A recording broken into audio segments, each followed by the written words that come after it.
strawberries to the ocean wide with foam. God bless America, my home, sweet home.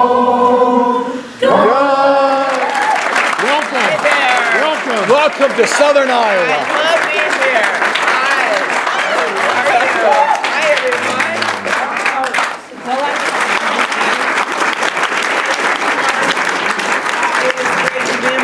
It is great to be with such a happy group of people on a beautiful Saturday morning. When you're in my life right now, you have to stop and say, is it Saturday morning? Is it Saturday morning? And I wanted to also mention Doug Foster is here, right, the mayor. Thank you for being here. And then I know also this is where Congressman Boswell grew up, right? And we also have our regional organizing director, Emma. Where are you, Emma? Right here. And then Jonah, our field organizer, right? And right there is Andy McGuire, who's the chair of my campaign. We had quite a lot of fun in Los Angeles. It was I thought, a really good debate, in that there was some substantive questions that were, of course, important, but also allowed for people to go back and forth. And my journey since then is that we had a little after party with our family, and everyone was there. I stayed up kind of late, got up at 4 a.m., did the morning TV shows, got on a plane, got here, got in our green bus, and did 5 counties in Iowa last night. So and then we are on a 10-county journey today. And part of this for me is I want to meet people where they are, and I think it's really important not to leave areas of your state or our country behind. That's been one of the driving forces for me since I got in politics, because I think what we have going on right now, especially with the guy in the White House, is people have felt left out of our democracy. Either they're not voting, or they felt marginalized in how they're treated, or they feel like no one is representing them, or no one can hear them. Thank you. You see how I got that into it. And so that is a lot of what I've been talking about when I go out there. And I think it's important to meet people where they are. So my husband actually is the third of 6 boys. He grew up in Mankato, Minnesota. His mom had 4 boys, and she wanted a girl. She got pregnant again and had identical twin boys. That's a true story. And they lived in a trailer home, and they had triple bunk beds. And every summer they would go on one vacation in their station wagon. And he was always the quiet one, the good one. And they would go to a gas station, of course. And the story is that not once but twice he got left behind at the gas station, and they drove off and didn't notice that he was in the car. And so then they had to start counting out, and make sure every boy was in the car. So my first promise is to you that when I am your president, I will not leave the Midwest or Iowa behind at the gas station.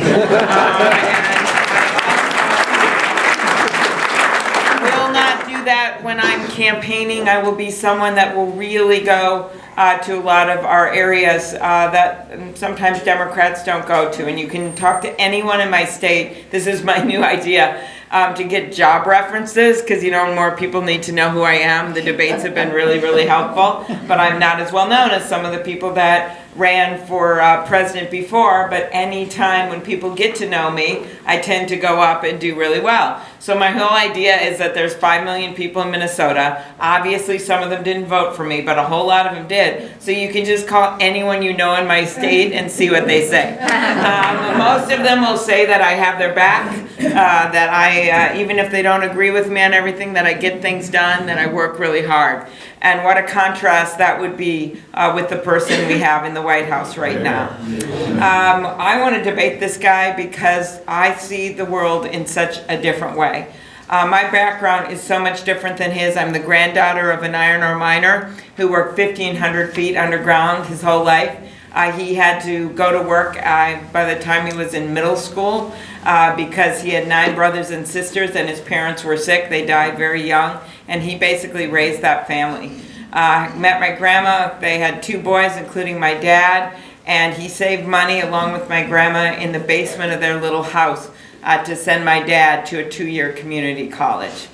My mom grew up in Milwaukee and also no money. She moved to Minnesota because they had a strong teachers union, and she taught 2nd grade until she was 70 years old. Wow. So I stand before you today as the granddaughter of an iron ore miner, the daughter of a teacher and a newspaperman, the first woman elected to the U.S. Senate from the state of Minnesota, and a candidate for President of the United States.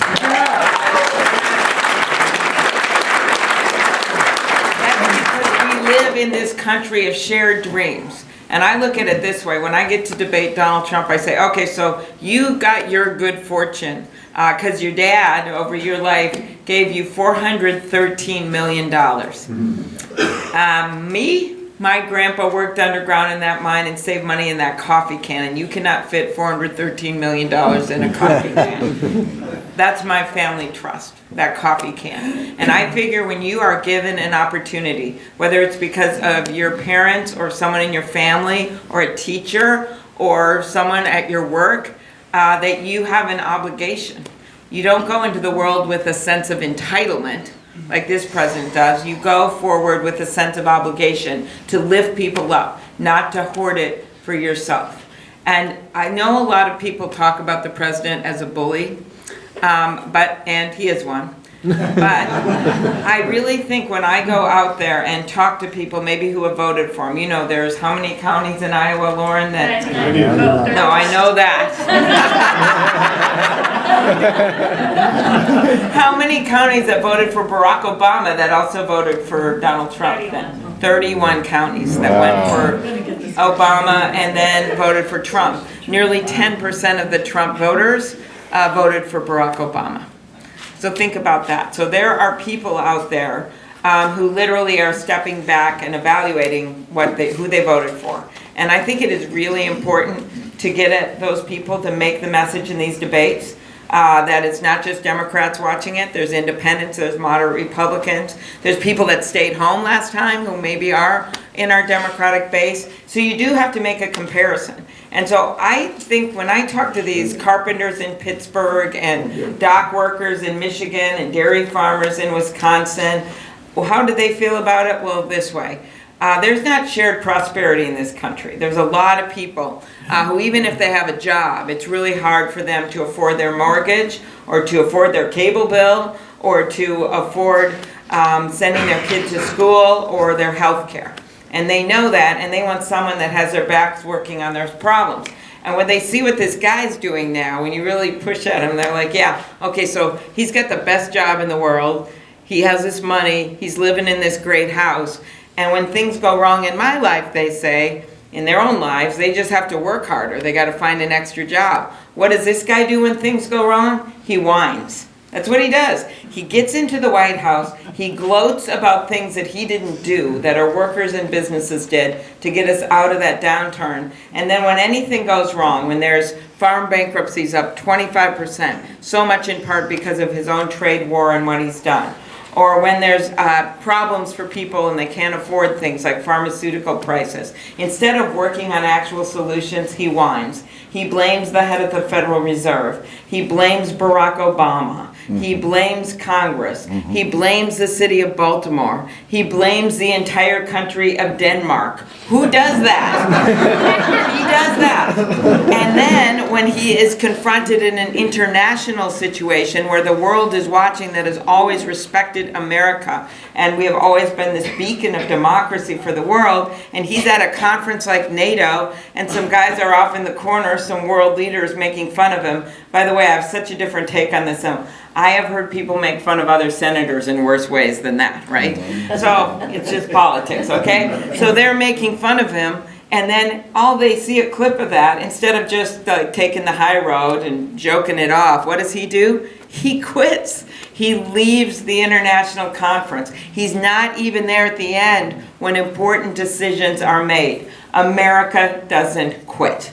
So I think it is really important to call this guy out for what he is, because we have huge challenges in our country. We are up for it. We really are.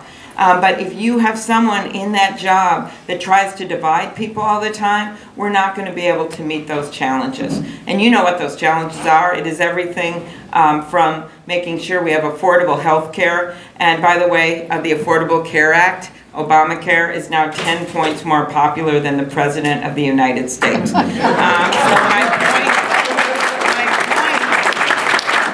point at the debate was this, if you are walking over a bridge and you're heading over a river, what you want to do is walk that bridge. You want to build a bridge. You don't want to blow up a bridge. So what I think we need to do with the Affordable Care Act is make it stronger. I said that from the day it passed. And you do that with a nonprofit public option that creates competition with private insurance, and it'll help everyone. The studies have shown this, bring rates down and also give more coverage to more people and move us to universal health care. But then you also have to take on the big challenges that we didn't do. Pharmaceutical prices. It's unbelievable how high they are compared to other countries. In Minnesota, we can see Canada from our porch, right? So we see those prices.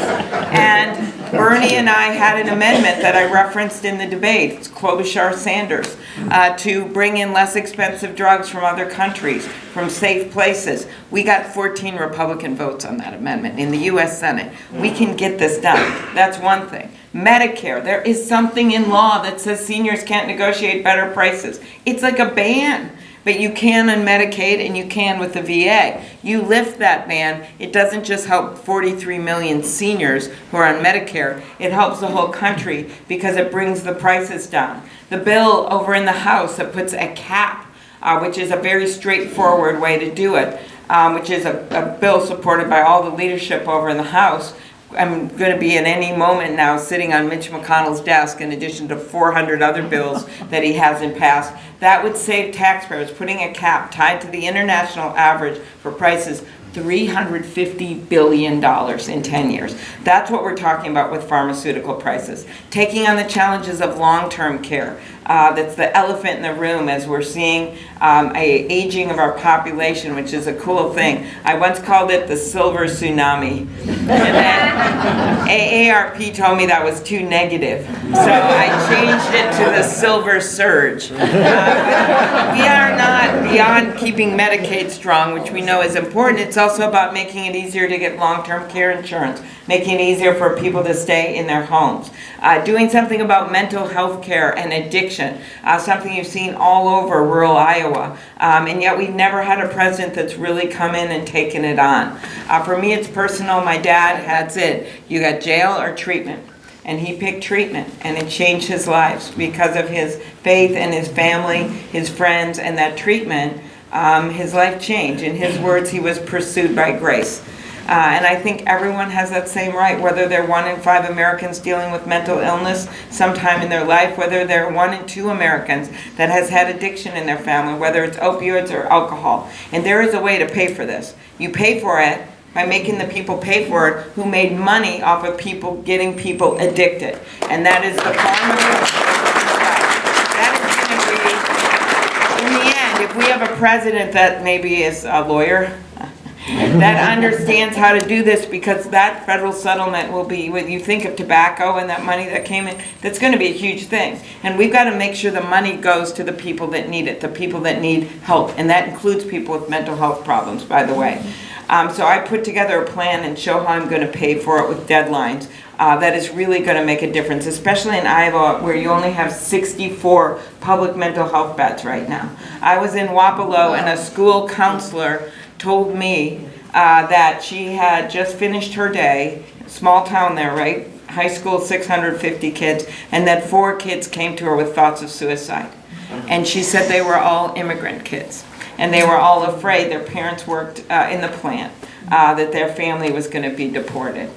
That's happening now. It's happening because of the mean-spirited policies of Donald Trump, but it's also happening because we haven't focused enough on mental health care, especially in rural areas or addiction. So imagine having a president that takes that on. And by the way, my end of my story is my dad is now 91. He's in assisted living. He's doing well. I'm going to see him at Christmas.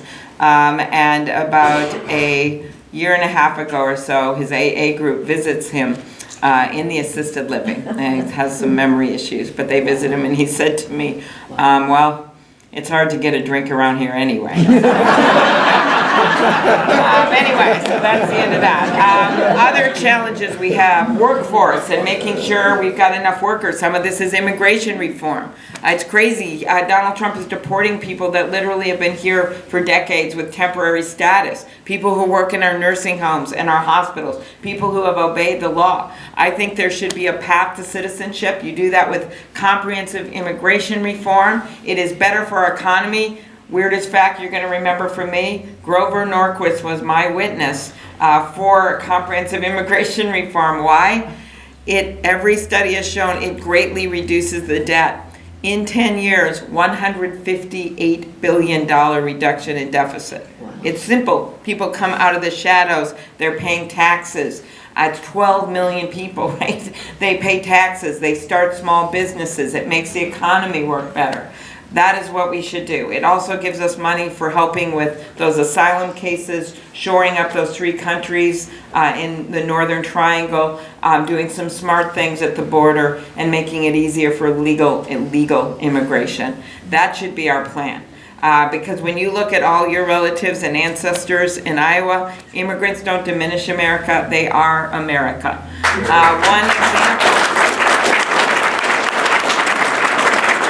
One example of immigrant that you wouldn't have even thought of, but during the Joseph McCarthy hearings, right?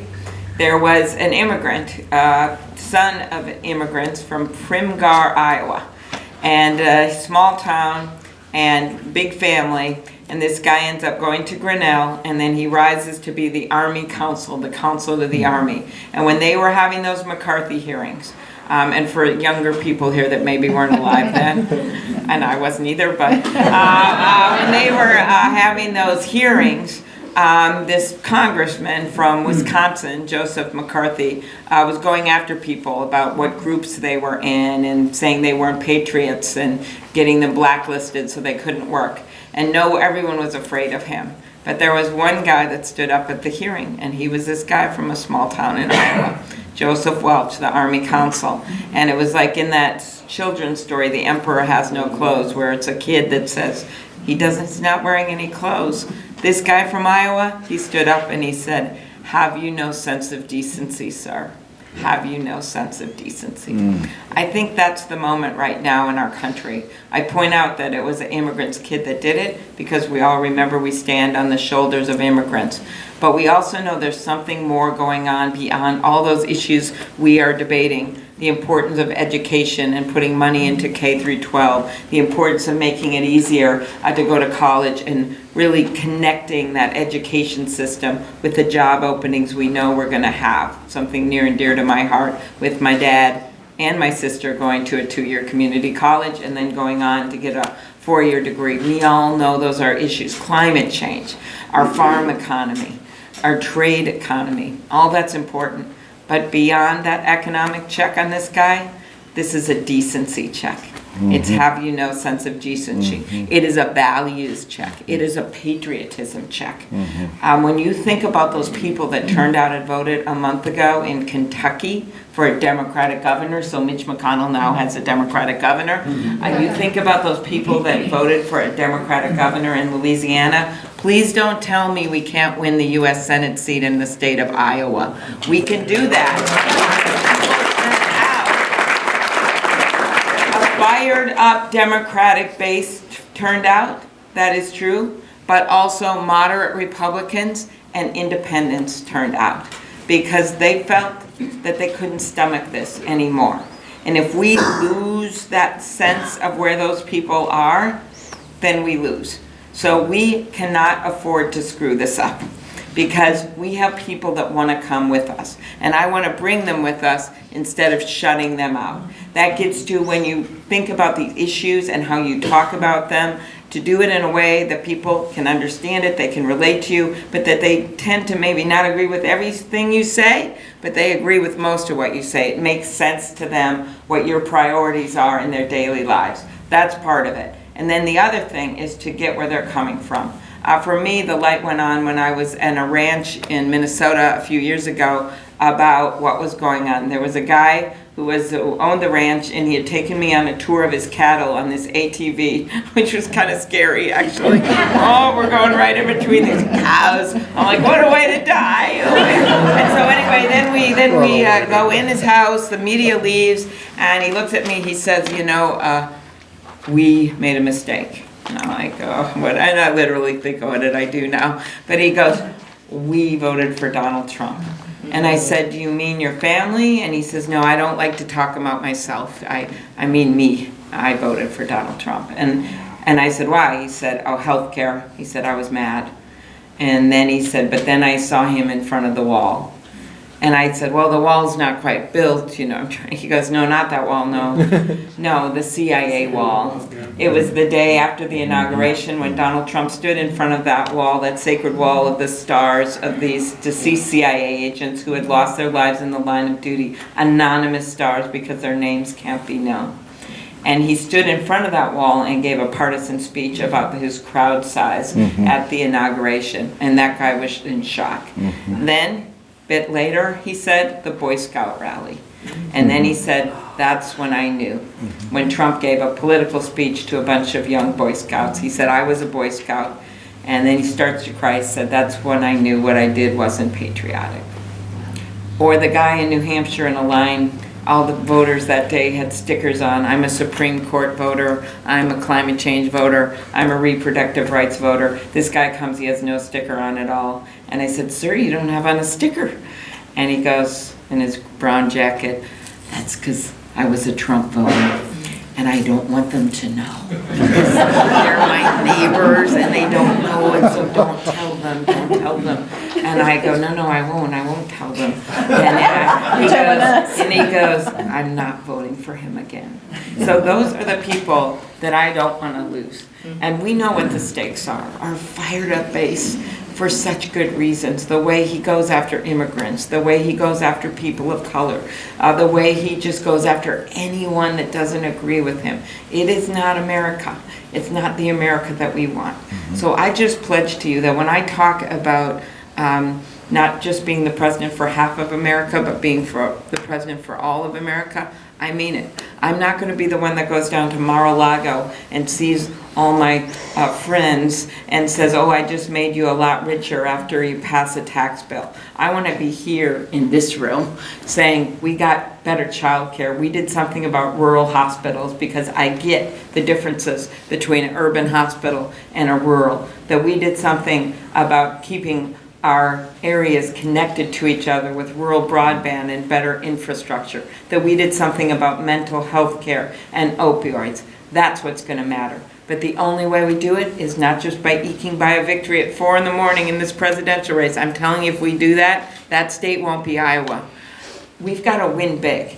And that means bringing along those states that we didn't win in 2016. And the evidence is in my favor. We won them big in 2018. We have a new governor of Michigan who ran on the slogan, a woman, Gretchen Whitmer, fix the damn roads. If you don't believe me that we can win in the Midwest, I have 4 words for you. Former Governor Scott Walker. Okay, we can do this. And my last pitch to you is that I can do this.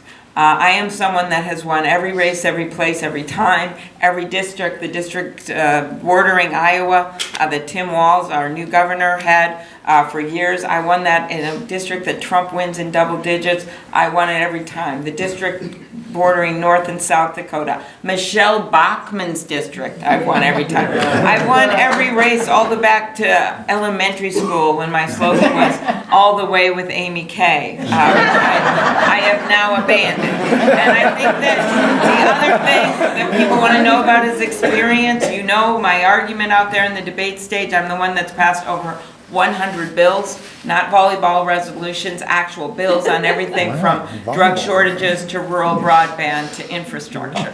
I've done that, and I know how to get things done in that place. I think what we need is a president that will jumpstart things. change the dialogue. First 100 days, I've got 137 things. Check it out. You can do without Congress. I love Congress, and I will introduce major sweeping legislation like on climate change and get it done, but we also have to change the trust in this country. We have to show that actually we are going to get things done if people elect someone. And it's extraordinary what you can do, legal things on your own, a president can do herself. So those are my plans. We are gaining support every day since the debate in LA. In 24 hours while I was on that bus tour here, we raised $1 million in online contributions from regular people. We have doubled our offices in Iowa. We have places everywhere. We have doubled our staff. Doing the same in New Hampshire and Nevada, and doing the same in South Carolina. So I would love if you would sign a commit to caucus card. I know that Iowans are notorious. You're in my top 3. It's Saturday morning. It's a beautiful day. Just decide. You know, my favorite breakfast was with the former mayor of Iowa, Kay, during the floods of Cedar Rapids, Iowa. And she said to me at the end, I've got some real great news to you. I go, what? What, Kay? She said, I am 78% with you. So get to 100%. We have the most endorsements, electeds and former electeds of any candidate in this race in your state. And I'm talking about people like Liz Mathis, like Sharon Steckman. Come on, name some. Bruce Behringer, who are some of the... Andy McKean, who was a legislator that changed from Republican to Democrat. Last spring. I don't want to forget all these people, but we have Molly Donahue. Yeah, Molly Donahue. Anyway, we have a great group. You can check it out. But and that's going to be really helpful to me. Last thing I want to say, impeachment. Look, I was in a meeting I was the only presidential candidate in the meeting with Senator Schumer and a small group, and I said to them, the chips will fall where they may. We have got to have a fair trial. We've got to have witnesses. Whatever happens in the presidential campaign, that's why we're in these small states, because people understand. I don't think they're going to hold it against you if my husband is standing here that last week and I'm here on Skype on some screen. I mean, that's what we're going to have to do, because this is too important. As I talked about that decency check, to just let this go or concede to what Mitch McConnell wants to do and do this in a day. My position, as I said on the debate stage, is if Donald Trump believes that he hasn't done this, despite all the evidence that we heard from those military and from those career ambassadors, these nonpartisan people who've worked in the State Department, then why doesn't he send all the president's men over to testify? He claims that he's so innocent. Why is he afraid to send out Mulvaney, who under oath people have said is the one that withheld the aid? Why is he afraid to send Bolton, who allegedly is the one, according to witnesses under oath, who basically told his own staff to go see a lawyer? After they met with the President of the United States. Richard Nixon allowed his senior people to go and testify.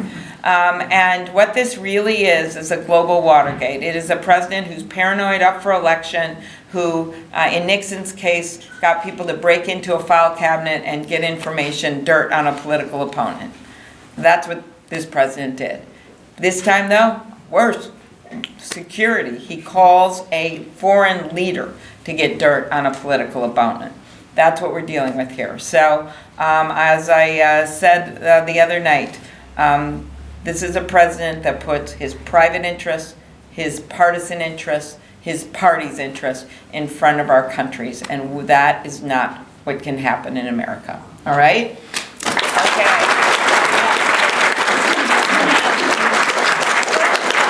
We're running a bit behind, but we could take a couple quick questions. Okay, what will happen to private colleges if the government funds go to the state college? Where's Lloyd? Is there Lloyd? Lloyd back there? Okay, good question. So my plan is different than the free college for all, if you've been following this. So again, my basic premise is let's connect our economy with our education system.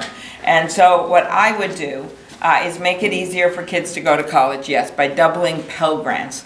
Those are not the loans, those are the grants. Right now there's $6,000 a year you can get if you make up to 50,000 a year in your family. Here's what I would do. Have it go up to 100,000 a year, right? I know that works. I know. I knew it.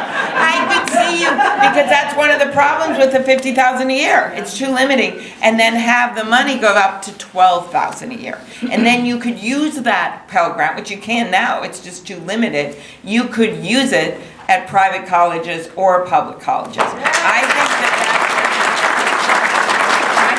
plan works so much better. I really, really do. And by the way, this isn't some pie in the sky. Everyone knows this is a huge problem with education costs. And the way I would do it is then make it paid for by making changes to the capital gains rate, which has been outrageous what people have been able to do with that. And you literally can bring in hundreds of billions of dollars simply by changing that rate to the personal rate.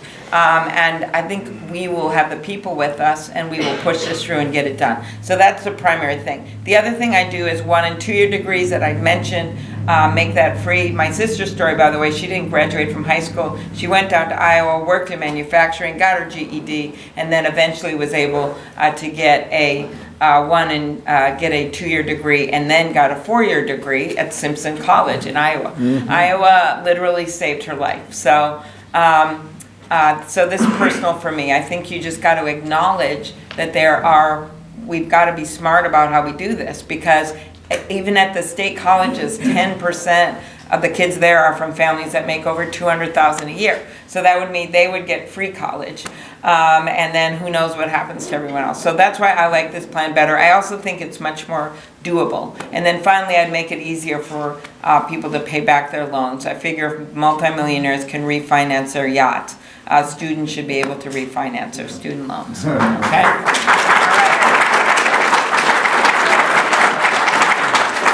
Thank you.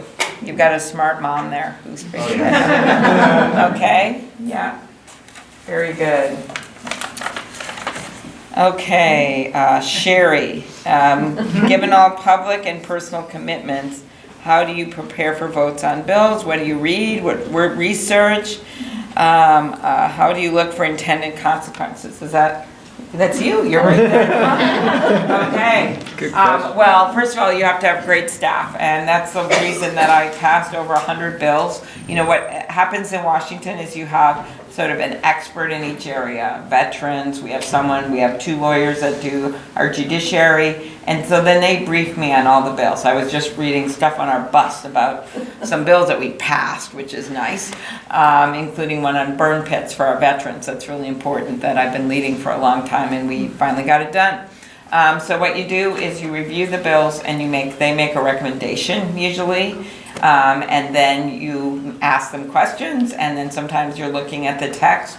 I pointed out at the debate on the Medicare for All that I'd actually read the bill, and on page 8 what it said, which was why I didn't get on it. And so I think that's a very important part, preparing. And then you asked about the consequences, which I think is really important. A lot of this is talking to other senators who are sponsors of bills, asking them questions, making changes to your own bills if things arise and they say, oh, that won't work if you do it that way. And so I have numerous examples of doing that, because you learn things, or you call people who are experts in the area. I just did a housing policy, which is for rural and urban, and we called a bunch of experts on that, and I did a number of forums in rural Iowa to get ideas, because one size doesn't fit all when it comes to housing. And then the consequences part is interesting. One of the things I'd like to see for our budgets in federal government, every year we do this, and everyone just then passes a new one, and it's just like, oh, I think it should be a 2-year process, actually. This is a concept that Senator Shaheen from New Hampshire has introduced. It's a bipartisan bill. So you vote for a budget for 2 years, and then the first year you're able to see what the consequences are. Maybe some of this money isn't spent. Maybe we should put it somewhere else. Maybe a program doesn't work, because it just always feels like then we rush to do the next budget, and I think it would be more fiscally responsible to do it that way, and would make, sometimes process sounds boring, but it can make a huge difference in how you're able to make decisions. So thanks for that question. One more question. I like that question. It was very very unique. Okay, let's see. Judy from Stanberry. Where are you? In Missouri. Ooh. Should we still take the question? Go ahead. Sure. Okay, good. I just needed permission from the Iowans, you know. Okay, what is the solution to gerrymandering? So that is, so the solution, I will answer the specific question. The solution is independent commission in each state. I don't know, I can't remember what Iowa does. Commission. Yes, exactly. We do it So, and Minnesota does that too. So what does that mean? It's really interesting. We're two states that have had good rules in for a long time, that has encouraged more voting, right? We have high voting states. I won't say that my state had the highest voting turnout in the country, but I'll just let that go. So, what our two states have done is we have an independent commission that draws the lines. And so what that means, right now in Iowa, 3 of 4 of your representatives for Congress, right, are actually Democrats. And that shows to me right there that changes can happen. And when you can have changes happen, like happened in Minnesota, where we flipped these 2 suburban seats to Democrats, that means, boy, the lines must be more fairly drawn, because people are able to, voters change their minds, and they're like, you know what, I don't like what that party did, I'm going to elect, or I don't like that candidate, and it's not so gerrymandered that it's impossible to make the change. Other states are just the opposite. There's racial gerrymander, there are other things. So you can actually, I have a bill, I lead the bill, to have the independent commissions in each state.